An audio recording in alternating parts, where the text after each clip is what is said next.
Actor Saif Ali Khan को 5 दिन बाद मंगल के रोज लीलावती अस्पताल से डिस्चार्ज कर दिया गया। 15 जनवरी की रात करीब 2:30 बजे उन पर चाकू से हमला किया गया था।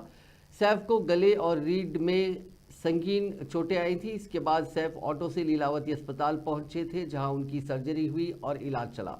सैफ अली खान को लीलावती अस्पताल से घर पहुंचने में तकरीबन 15 मिनट लगे। इस दौरान वो सड़क पर लोगों का हंसकर इस्तकबाल करते नजर आए। जब वो घर पहुंचे तो खुद ही कार से उतरकर बिल्डिंग के अंदर गए। सैफ वाइट शर्ट, नीली जीन्स, काला चश्मा पहने दिखे। उनकी पीठ पर पट्टी लगी दिख रही थी। उनके घर के बाहर सिक्योरिटी का सख्त इंतजाम किया गया था, बैरिकेडिंग की गई थी। सैफ अब सदगुरु शरण अपार्टमेंट में नहीं रहेंगे, जहां उन पर हमला किया गया था।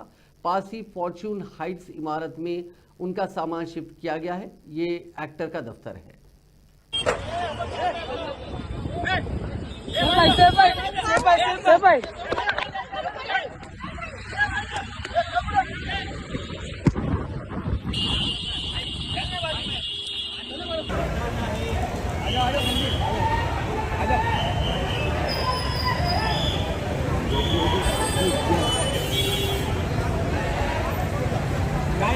लवकर या वरती